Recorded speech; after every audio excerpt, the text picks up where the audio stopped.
Hi friends, எல்லாருக்கும் வணக்கம். இன்னைக்கு நம்ம வந்து ஒரு vlog தான் பார்க்க போறோம். இப்போ வந்து காலையிலே மாவு அரைச்சு வைக்கிறது, சாப்பாடு வேலை அதெல்லாம் முடிச்சாச்சு.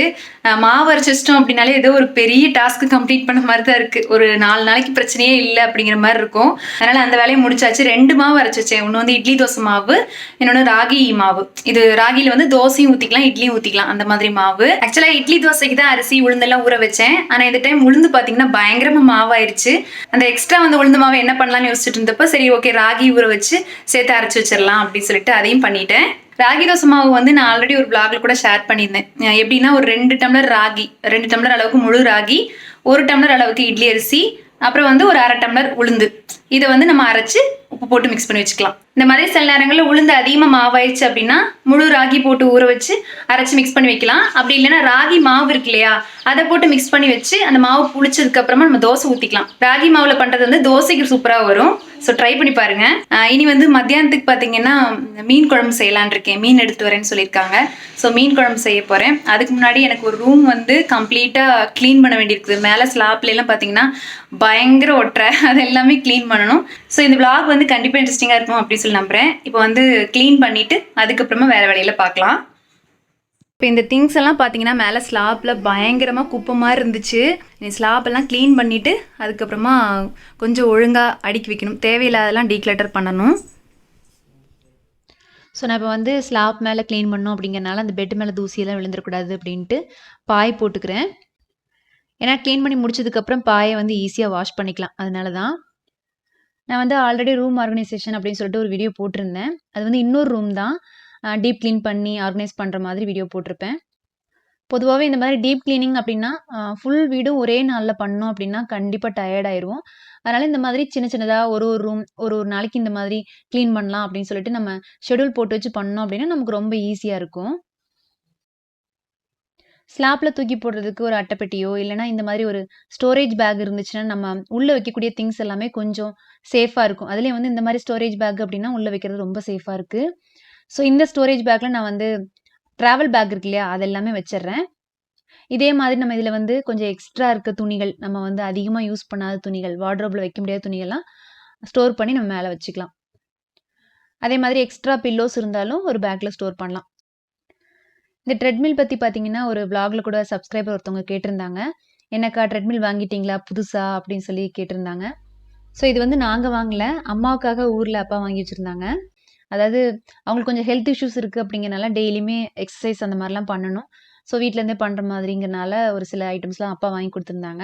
அதில் வந்து இந்த ட்ரெட்மில்ல பார்த்தீங்கன்னா கொஞ்சம் நடக்க முடியல, எனக்கு வந்து கன்வீனியண்ட்டாக இல்லை, ஸோ நீ வச்சுக்கோ அப்படின்னு சொல்லிட்டு இங்கே கொண்டு வந்து கொடுத்துட்டு போயிட்டாங்க. ஸோ இது வந்ததுலேருந்து நான் யூஸ் பண்ணது கிடையாது, ஹஸ்பண்ட் தான் யூஸ் பண்ணிட்டு இருக்காங்க. ஏன்னா இதில் நடக்கும்போது பார்த்தீங்கன்னா ஒரு 2 டைம் நடந்து பார்த்தேன். ஒரு மாதிரி தலை சுத்துற மாதிரி ஃபீல் ஆச்சு. ஒரு வேளை புதுசுக்கு அப்படி இருக்கோ என்னமோ தெரியல. என்ன இருந்தாலும் நம்ம வெளியில் வாக் போகிற மாதிரி ஒரு ஃபீல் இல்லை. அதுக்கப்புறமா பூஜா ரூம் ஆர்கனைஸ் பண்ணுறது எப்படி அப்படிங்கிற ஒரு வீடியோ ரிக்வஸ்ட்டும் இருக்குது. பூஜா ரூம் சொல்லிட்டு இங்கே தனியாலாம் இல்லை, இந்த ரூமில் தான் நாங்கள் வந்து சாமி ஃபோட்டோலாம் வச்சுருக்கோம். ஸோ அதனால தான் அந்த வீடியோ என்னால் செப்பரேட்டாக கொடுக்க முடியல. அவ்வளோதான், ரூம் வந்து ஓரளவுக்கு க்ளீன் பண்ணியாச்சு. இனி அடுத்ததாக வந்து சமையல் வேலையை பார்க்கலாம். இன்றைக்கி மீன் குழம்பு பார்த்தீங்கன்னா கொஞ்சம் டிஃப்ரெண்ட்டாக பண்ணலான்னு இருக்கேன். அதாவது எப்பவும் போல் தேங்காயை அரைச்சி ஊற்றி பண்ணாமல் தேங்காய் பால் ஊற்றி பண்ணலான் இருக்கேன். அது வந்து ரொம்ப ரொம்ப டேஸ்டியாக வந்துச்சு. மீன் வந்து பார்த்தீங்கன்னா வஞ்சிரம் மீன் சொல்லுவாங்கள்ல, இங்கே வந்து ஐகோரா மீன் அப்படின்னு சொல்லிட்டு கேட்டு வாங்கலாம்.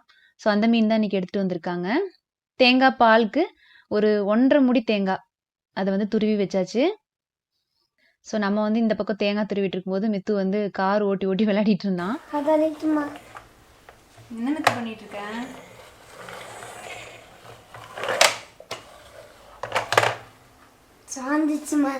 சாஞ்சிருச்சா?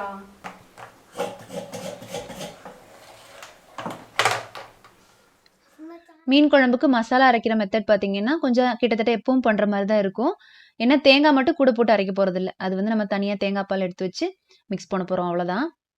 ஸோ அதுக்கு வந்து சின்ன வெங்காயம், அப்புறம் வந்து ஜீரகம், மிளகு, கருவேப்பிலை எல்லாமே போட்டு வதக்கிட்டு இருக்கேன். நான் வந்து மீன் குழம்பு ரெசிபி ஆல்ரெடி போட்டிருக்கேன், ஒரு 2-3 மெத்தடில் காமிச்சிருப்பேன். ஒன்று வந்து நாகர்கோவில் ஸ்டைல் மீன் குழம்பு, அப்புறம் வந்து இன்னொன்று வறுத்து அரைச்ச மீன் குழம்பு, நெத்திலி மீன் குழம்பு அப்படின்னு சொல்லிட்டு ரெசிபிஸ்லாம் முன்னாடி ஷேர் பண்ணியிருக்கேன். ஸோ வெங்காயம் நல்லா பொன்னிறமாக வதங்கினதுக்கப்புறமா தக்காளி சேர்த்துக்கலாம். ஒரு 2 தக்காளி சேர்த்துக்கிறேன். தக்காளி வந்து கொஞ்சம் மேஷ் ஆனாலே போதும், ரொம்ப நல்லா வதங்கணும் அப்படின்றதுலாம் இல்லை. ஸோ இது எல்லாமே ஓரளவுக்கு வதங்கிருச்சு. இனி வந்து பொடி ஐட்டம்ஸ்லாம் சேர்த்துக்கலாம். அதாவது மஞ்சள் தூள், மல்லித்தூள், மிளகாத்தூள் அந்த 3 மட்டும் தான். ஸோ ஃபர்ஸ்ட்டு வந்து ஒரு 1/2 டீஸ்பூன் அளவுக்கு மஞ்சள் தூள் சேர்த்துருக்கேன். அதுக்கப்புறமா 2 டீஸ்பூன் அளவுக்கு மல்லித்தூள் சேர்த்துருக்கேன். மல்லித்தூள் சேர்த்துனதுமே நம்ம வந்து இத ஒரு 1 நிமிஷம் கிளறி விட்டுக்கலாம். அந்த பச்சை வாசனை போறதுக்காக. அதுக்கப்புறமா காரத்துக்கு தகுந்த மாதிரி மிளகாத்தூள் போட்டுக்கோங்க. நான் வந்து ஒரு 2 டீஸ்பூன் அளவுக்கு மிளகாத்தூள் சேர்த்துக்கிறேன். மீன் குழம்புக்கு கொஞ்சம் காரம் தூக்கலா இருந்தா தான் நல்லாருக்கும். ஸோ நான் வந்து மிளகாத்தூள் மட்டும் இல்லாம 2 பச்சை மிளகாயும் போடப் போறேன். அதனால காரம் போதும் அப்படின்னு சொல்லிட்டு போட்டிருக்கேன். அவ்வளோதான் மசாலா வதங்கிருச்சு. இனி அத வந்து ஆஃப் பண்ணி இறக்கி வச்சிடலாம். கொஞ்சம் ஆற விட்டு மிக்ஸி ஜார்ல போட்டு தண்ணி விட்டு நல்லா மையா அரைச்சுக்கலாம். இனி இந்த டைம்ல தேங்காய் பாலும் ரெடி பண்ணி வச்சுட்டேன். அதாவது 1ஆம் தேங்காய் பால், 2ஆம் தேங்காய் பால் அப்படின்னு சொல்லி எடுத்து வச்சிருக்கேன். ஃபர்ஸ்ட்டு தேங்காய் பால் வந்து கொஞ்சம் திக்கா இருக்கும். செகண்ட் தேங்காய் பால் வந்து கொஞ்சம் தண்ணி விட்டு நல்லா அரைச்சு பிழிஞ்சதா இருக்கும். இப்போ மண் சட்டியில கொஞ்சம் தேங்காய் எண்ணெய் விட்டு ஃபர்ஸ்ட்டு வந்து வெந்தயம் போட்டிருக்கேன். இதில் வந்து நான் கடுகு சேர்த்த போறது கிடையாது. அதுக்கு அடுத்ததா 2 பச்சை மிளகாய் கீறி போட்டிருக்கேன். ஒரு 4, 5 பல்லு பூண்டு அதையும் நல்லா பொடி பொடியா நறுக்கி சேர்த்துருக்கேன். கருவேப்பிலையும் போட்டுக்கலாம். அவ்வளோதான் இந்த குழம்புக்கு தாளிப்பு ஃபர்ஸ்ட்டே குடுத்தாச்சு. இப்போ அரைச்சு வச்ச மசாலாவை ஊத்திக்கலாம். ஊத்திட்டு தண்ணி மிக்ஸ் பண்ணி ஊத்திக்கோங்க. ரொம்ப தண்ணி விட்டுறாதீங்க. ஏன்னா நம்ம வந்து தேங்காய் பாலும் விட போறோம். ஸோ அதுக்கு தகுந்த மாதிரி அட்ஜஸ்ட் பண்ணி ஊத்திக்கோங்க. புளி வந்து ஒரு சின்ன சைஸ் லெமன் அளவுக்கு புளி ஊற வச்சு ஊத்திருக்கேன். இப்போ 2ஆம் தேங்காய் பாலை ஊத்திக்கலாம். ஃபர்ஸ்ட்டு தேங்காய் பால் வந்து திக்கா இருக்கும். அதை வந்து நம்ம லாஸ்ட்டா தான் ஊத்தணும். ஸோ அந்த தேங்காய் பால் 2ஆம் தேங்காய் பாலை ஊத்திக்கோங்க. வேணுன்ற அளவுக்கு உப்பு போட்டுட்டு நல்லா மிக்ஸ் பண்ணி விட்டுறலாம். இது வந்து கொதிக்கட்டும். கொதிச்சதுக்கு அப்புறமா நம்ம மீன் துண்டெல்லாம் சேர்த்துக்கலாம். ஸோ எப்பவுமே வந்து குழம்பு கொதிக்கிறதுக்கு முன்னாடி அதாவது கூட்டி வைக்கும்போதே மீனும் போட்டு பண்ணுவேன். இந்த மெத்தட்ல வந்து குழம்பு கொதிச்சதுக்கு அப்புறமா மீன் போடுறேன். இந்த ஐக்கூரா மீனை பார்த்தீங்கன்னா, பொதுவா எப்படி குழம்பு வச்சாலும் நல்லாருக்கும். அதிலயே வந்து நம்ம ஒரு பக்குவமா வச்சோம் அப்படின்னா, ரொம்ப ரொம்ப டேஸ்டியா இருக்கும். ஸோ இந்த மெத்தட்ல ட்ரை பண்ணி பாருங்க. அவ்ளோ டேஸ்ட்டா இருந்துச்சு. இப்ப இத வந்து மூடி போட்டு வச்சிரலாம். கொஞ்ச நேரத்தில இது கொதிச்சு ரெடி ஆயிடும். அவ்வளோதான் மீன் குழம்பு பார்த்தீங்கன்னா, நல்லா தள தளன்னு கொதிச்சிட்டு இருக்கு. சைடுல பார்த்தீங்கன்னா, எண்ணெய் பிரிஞ்சு நிக்குது. மீனும் நல்லா குக் ஆயிருச்சு. மீன் பொதுவா வந்து ரொம்ப நேரம்லாம் ஆகாது. ஒரு 10 நிமிஷத்திலே ரெடி ஆயிடும். குக் ஆயிருச்சு அவ்வளோதான். ரொம்ப போட்டு கிளறி விட்டோமோ அப்படின்னாலும் மீன்லாம் உடைஞ்சிரும். அடுத்ததா வந்து லாஸ்ட்டா ஃபர்ஸ்ட்டு தேங்காய் பால். அதாவது திக்கான தேங்காய் பால ஊத்திக்கலாம். இத ஊத்திட்டு மீன வந்து நம்ம ரொம்ப டிஸ்டர்ப் பண்ணாம லைட்டா மிக்ஸ் பண்ணி விட்டுட்டு இத வந்து ஆஃப் பண்ணிரலாம். இது வந்து ரொம்ப நேரம் கொதிக்கவும் தேவையில்ல. நம்ம வந்து திக்கான தேங்காய் பால் ஊத்துனோனே ஆஃப் பண்ணிரலாம். ஏன்னா ஆல்ரெடி மண் சட்டியில சூடு இருக்கும். ஸோ அதனால பாருங்க இப்ப லைட்டா கொதிச்சிட்டு இருக்கு பார்த்தீங்களா? ஆஃப் பண்ணிட்டோம் அப்படின்னா கரெக்ட்டா இருக்கும். இந்த குழம்புலயே மாங்காய் போட்டு பண்ணோம் அப்படின்னா அட்டகாசமான டேஸ்ட் இருக்கும். ஸோ மாங்காய் கிடைச்சாலும் பண்ணுங்க. அவ்வளோதான் சூப்பரா மீன் குழம்பு ரெடி ஆயிருச்சு. இனி இத வந்து ஒரு பவுலுக்கு ட்ரான்ஸ்ஃபர் பண்ணிட்டு காமிக்கிறேன். ஸோ குழம்பு ரெடி ஆனதுக்கு அப்புறமா நான் முன்னாடியே வந்து ஒரு 5, 6 மீன வந்து ஃப்ரை பண்றதுக்கு மிக்ஸ் பண்ணி வச்சிருந்தேன். அத வந்து ஃப்ரை பண்ணணும். ஜஸ்ட் வந்து நான் குழம்பு மட்டும் தான் வீடியோ எடுத்தேன். இந்த மீன் குழம்பு மெத்தட் பார்த்தீங்கன்னா, இந்த மீனுக்கு மட்டும் தான் இல்ல. நம்ம எந்த மீன் கிடைச்சாலும் பண்ணலாம். எல்லாத்துக்குமே நல்லாருக்கும். அதே மாதிரி இது வந்து சாதத்துக்கு மட்டும் இல்லாம இட்லி, தோசை, ஆப்பம், இடியாப்பம் அது கூட வச்சு சாப்பிட்டாலும் சூப்பரா பெர்ஃபெக்ட்டான ஒரு சைட் டிஷ்ஷா இருக்கும். ஸோ ட்ரை பண்ணி பார்த்தீங்கன்னா ஃபீட்பேக் சொல்லுங்க. இப்போ வந்து அடுத்தது என்ன வேலை அப்படின்னா, எனக்கு வந்து ஃப்ரிட்ஜ் கிளீன் பண்ற வேலை இருக்கு. ஸோ சாப்பிட்டு அந்த வேலையும் பார்க்கணும். இப்போ அதுக்கு வந்து ஃப்ரிட்ஜுக்குள்ளே இருக்க அந்த ட்ரே அது எல்லாமே நான் வந்து வாஷ் பண்ணிவிட்டு வெயிலில் காய வச்சுருக்கேன். நல்லா இப்போ காஞ்சிருச்சு. இதை வந்து எடுத்துகிட்டு போய் ஆர்கனைஸ் பண்ணணும். ஃப்ரிட்ஜ் ஆர்கனைசேஷன் வீடியோ கூட ஒரு 2, 3 பேர் தொடர்ந்து கேட்டே இருந்தாங்க. நான் ஆல்ரெடி போட்டிருக்கேன். இருந்தாலும் வந்து அப்டேட்டடாக காமிங்க அப்படின்னு சொல்லிட்டு அகைன் கேட்டாங்க. ஸோ எனக்குமே வந்து ஃப்ரிட்ஜ் பார்த்தீங்கன்னா கசகசன்னு கிடந்துச்சு. அதனால் க்ளீன் பண்ணிவிட்டு ஆர்கனைஸ் பண்ணால் நல்லாயிருக்குன்னு தோணுச்சு. அதனால் அதையும் பார்க்கலாம். ஸோ ஆர்கனைஸ் பண்ணுறதையும் இந்த வீடியோலேயே நான் காமிச்சிருக்கேன். அதனால் இந்த ஃப்ரிட்ஜ் டூர் கேட்டவங்களாம் கண்டிப்பாக மறக்காமல் கமெண்ட்டில் சொல்லுங்கள் எப்படி இருக்குது அப்படின்ட்டு. ஃப்ரிட்ஜும் பார்த்தீங்கன்னா க்ளீன் பண்ணி ரொம்ப நாள் ஆச்சு. எனக்கும் ஒரு இது நல்லதாக போச்சு. எல்லாமே க்ளீன் பண்ணி வச்சுட்டேன். ஃப்ரிட்ஜ் க்ளீனிங் வீடியோவும் நான் முன்னாடி போட்டிருக்கேன். ஸோ அது வந்து எப்படி டீப்பாக க்ளீன் பண்ணலாம் அப்படின்னு சொல்லிட்டு அதில் டெடிக்கேட்டடாக இருக்கும். நீங்கள் வந்து கொஞ்சம் பிகினர் இப்போ தான் வந்து ஸ்டார்டிங்கில் எல்லாமே பழகுறீங்க அப்படின்னா இதை பற்றி தெரிஞ்சுக்கணும், இந்த க்ளீனிங் பற்றி தெரிஞ்சுக்கணும்னா அந்த வீடியோட லிங்க் வந்து நான் டிஸ்கிரிப்ஷனில் ஆட் பண்ணுறேன். வேணும்னா செக் பண்ணிக்கோங்க.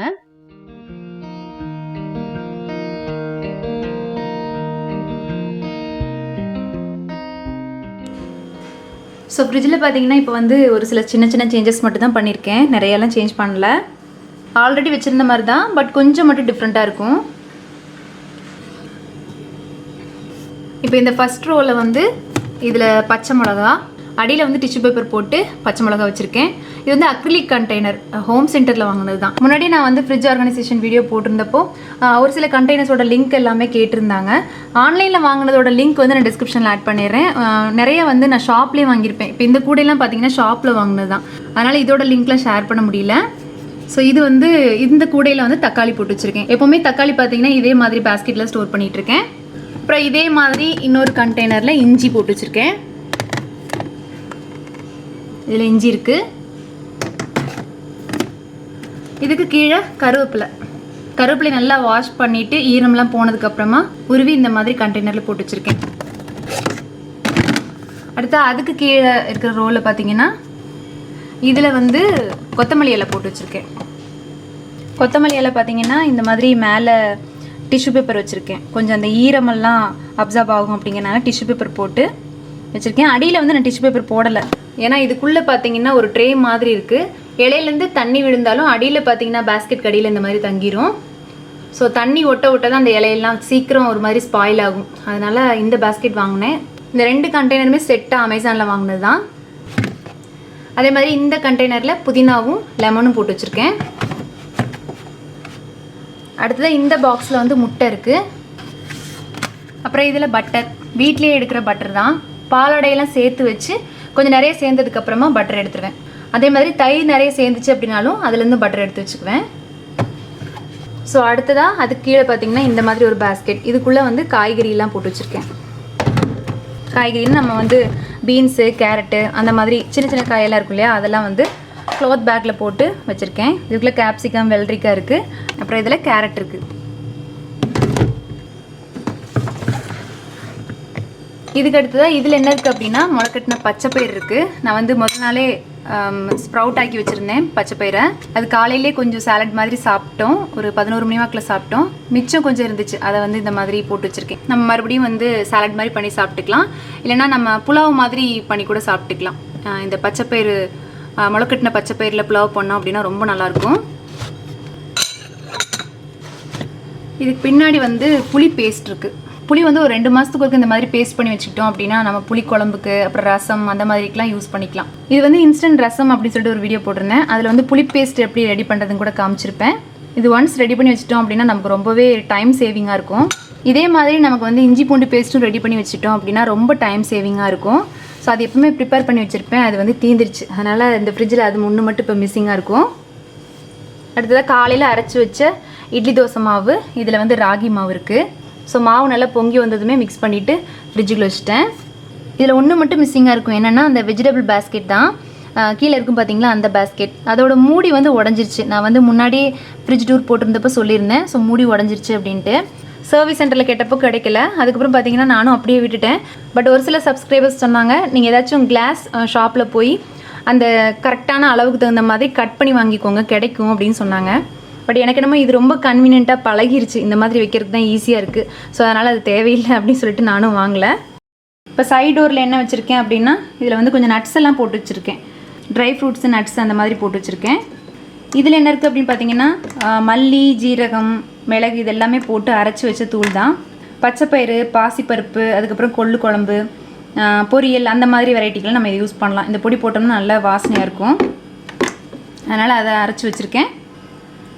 அப்புறம் அது கீழே பார்த்தீங்கன்னா சாஸ் ஐட்டம்ஸ்லாம் வச்சுருக்கேன். ஸோ இது வந்து ரெட் பேப்ரிக்கான்னு சொல்லுவாங்கள்ல, அதான். இது வந்து ஆலிவ் மாதிரி நம்ம பீஸாவில் டாப்பிங்ஸ்லாம் போடுவோம்ல, அது மாதிரி தான். நல்லா காரமாக இருக்கும், மிளகா தான். நம்ம தோசையில் கூட டாப்பிங்ஸ் மாதிரி போட்டு சாப்பிட்லாம். இதில் வந்து ஜாகரி சிரப் இருக்குது, அதாவது கருப்பட்டி இருக்கு இல்லையா, அதை வந்து கொஞ்சமாக தண்ணி விட்டு நல்லா காய்ச்சி வடித்து வச்சுருக்கேன். இது எதுக்குன்னா டீ, காஃபி, அதுக்கப்புறம் பாலில் கலந்து கொடுக்கலாம் குழந்தைங்களுக்கு. அதே மாதிரி நான் மேக்ஸிமம் எப்படி சாப்பிடுவேன்னா நட்ஸ் எல்லாம் போட்டு இதை ஒரு 2 ஸ்பூன் விட்டு நல்லா மிக்ஸ் பண்ணி சாப்பிடுவேன். எனக்கு அந்த மாதிரி சாப்பிட்றதுக்கு ரொம்ப பிடிக்கும். சில பேருக்கு அந்த வால்நட்லாம் சாப்பிட்றதுக்கு பிடிக்காது, அது கூட வந்து இந்த மாதிரி ஜாகரி சிரப் இல்லைன்னா லைன் டேட் சிரப்லாம் மிக்ஸ் பண்ணி சாப்பிட்டோம் அப்படின்னா டேஸ்ட் நல்லாயிருக்கும். நட்ஸ் கூட இந்த மாதிரி நம்ம மிக்ஸ் பண்ணி சாப்பிடும்போது டேஸ்ட்டு சூப்பராக இருக்கும், அதே மாதிரி ஹெல்த்தியும் கூட. அதனால் இதை ட்ரை பண்ணி பாருங்கள். அவ்வளோதான் இந்த ரோலை. இது கீழே வந்து ஒரு கிளாஸ் பாட்டிலில் தண்ணி ஊற்றி வச்சுருக்கேன். அப்புறம் இதில் வந்து இந்த சிப்லாக் கவரில் வந்து கொஞ்சம் எக்ஸ்ட்ரா இருக்கிற நட்ஸ் எல்லாமே போட்டு வச்சுருக்கேன். இதில் பாதாம் இருக்குது, அப்புறம் கேஷ்யூஸ், இதில் கொஞ்சம் ட்ரை கிரேப்ஸ் இருக்குது, அப்புறம் இதில் சோயா. ஸோ கொஞ்சம் எக்ஸ்ட்ரா இருக்குதுல, இந்த மாதிரி சிப்லாக் கவரில் போட்டு வச்சுட்டேன். அப்புறம் இந்த பக்கம் வந்து ஃபேஸ்க்கு போடுற ஷீட் மாஸ்க் வச்சுருக்கேன். இது வந்து த ஃபேஸ் ஷாப் அப்படிங்கிற ஒரு பிராண்டு தான். எப்போவாச்சும் இது போடுறப்போ ரொம்ப ரிலாக்ஸாக இருக்கும். அவ்வளோதான், இது ஃபுல்லாக பார்த்தாச்சு. இதுக்கு மேலே பார்த்தீங்கன்னா இந்த ஃப்ரிட்ஜ் மேக்னெட் பற்றி ஒரு சில பேர் கேட்டிருந்தாங்க. இது வந்து மித்தோட ஸ்கூலில் கொடுத்தாங்க. மித்துக்கு ஸ்கூல் போயிட்டு இருந்தப்போ சும்மா கொடுத்தது. அவனுக்கு வந்து சின்ன சின்ன ஆக்டிவிட்டீஸ்லாம் கொடுப்பாங்க இல்லையா, அந்த மாதிரி இது கொடுத்து விட்டது தான். இதை வச்சு அவன் விளையாடிட்டே இருப்பான், எடுத்து வச்சு வச்சு விளையாடிட்டே இருப்பான். சரி, ஓகே. நீ மேலே பார்த்தீங்கன்னா முன்னாடி வச்சுருந்ததை விட கொஞ்சம் கம்மியாக தான் வச்சுருக்கேன். இதில் வந்து சீஸ் இருக்குது. ஃப்ரோசன் ஐட்டம்ஸ்லாம் ஒரு பேஸ்கெட்டில், இதே மாதிரி ஒரு பேஸ்கெட்டில் தான் போட்டு வச்சுருந்தேன். இப்போ அது இல்லை அப்படிங்கிறனால ஜஸ்ட் இந்த சீஸ் மட்டும் இப்படி ஒரு கிளாஸ் கண்டெய்னரில் போட்டு வச்சுருக்கேன். இதில் வந்து நம்ம எக்ஸ்ட்ரா ஓப்பன் பண்ண பேக்கெட் ஐட்டம்ஸ்லாம் இருக்கும் இல்லையா, ஒரு சிலது நம்ம வந்து வெளியில் வச்சா கெட்டு போயிடும், சீக்கிரம் வந்து வண்டு பூச்சியெல்லாம் விழுந்துடும் இல்லையா. அந்த மாதிரி இருக்கிற ஐட்டம்ஸ் எல்லாம் நம்ம ஃப்ரீசரில் வச்சுட்டோம் அப்படின்னா ரொம்ப நாளைக்கு சேஃபாக இருக்கும். இந்த பேஸ்கெட்டில் என்ன வச்சுருக்கேன் அப்படின்னா கார்ன்ஃப்ளவர், அதுக்கப்புறம் அரிசி மாவு, மைதா மாவு, அதை வந்து சிப்லாக் கவரில் போட்டு வச்சுருக்கேன். ஸோ அவ்வளோதான். சைடில் வந்து பேக்கிங் பவுடர், பேக்கிங் சோடா இருக்குது. ஓகே, அவ்வளோதான். இனி ஃப்ரிட்ஜுக்கு மேலே பார்த்தீங்கன்னா அதில் வந்து பெருசாக எந்த சேஞ்சஸும் இல்லை. ஒரே ஒரு செடி ஒன்று எக்ஸ்ட்ரா வச்சுருந்தேன், அது இப்போ இல்லை. கிளாக் வச்சுருக்கேன். அதுக்கப்புறம் இந்த கண்டெய்னரில் வந்து ஃபிக்கும் டேட்ஸும் போட்டு வச்சுருக்கேன். இது வந்து நம்ம ரெகுலராக கண்படுற மாதிரி வச்சோம் அப்படின்னா ஒரு 2 டெய்லி சாப்பிட்லாம். ஸோ அத்திப்பழமும் டேட்ஸும் ரொம்ப நல்லது, அயன் சத்து நிறையா இருக்குது அப்படிங்கிறனால ஒரு 2 சாப்பிட்டோம் அப்படின்னாலும் நல்லது தான். அப்புறம் பின்னாடி இருக்க ட்ரேயில் இது வந்து பேக் கிளிப்புன்னு சொல்லுவாங்கள்ல, நம்ம ஓப்பன் பண்ணி வச்ச பேக்கெல்லாம் சீல் பண்ணுறதுக்கு அந்த மாதிரி ஒரு கிளிப்பு. இது நான் வாங்கினதுலேருந்து ஒரு 2-3 டைம் தான் யூஸ் பண்ணியிருக்கேன், அதுக்கப்புறம் யூஸ் பண்ணல. ஒரு சிலது உடஞ்சும் போயிடுச்சு. அப்புறம் இதில் வந்து ஊறுகாய் இருக்குது, டிஷ்யூ பேப்பர் ரோல் வச்சுருக்கேன். இதில் வந்து ஒரு நோட் பேடு பென்சிலும் வச்சுருப்பேன், அது வந்து நான் சைடில் வச்சுட்டேன். ஸோ இதுக்குள்ளே போட்டு வச்சிட்டேன். ஃப்ரிட்ஜோட கவரில் சைடில் இந்த மாதிரி இருக்குங்கனால நம்ம இதுக்குள்ளேயும் ஏதாவது போட்டு வச்சுக்கலாம். இதில் வந்து கிளிங் ரேப்பும் அலுமினியம் ஃபாயிலும் வச்சுருக்கேன். ஓகே, ஃப்ரிட்ஜ் டூர் பார்த்தாச்சு. அவ்வளோதான், அப்டேட்டடாக கொஞ்சம் சேஞ்சஸ் பண்ணி காமிச்சிருக்கேன். ஸோ ஃப்ரெண்ட்ஸ், இந்த vlog உங்களுக்கு ஓரளவுக்கு இன்ட்ரெஸ்டிங்காக இருக்குன்னு நினைக்கிறேன். இந்த வீடியோ உங்களுக்கு பிடிச்சிருன்னு தோணுச்சுன்னா வீடியோக்கு ஒரு லைக் கொடுங்க. உங்களை அடுத்ததாக இன்னொரு இன்ட்ரெஸ்டிங்கான வீடியோவில் சந்திக்கிறேன். தேங்க்யூ ஸோ மச் ஃபார் வாட்சிங் ஃப்ரெண்ட்ஸ். பபாய்.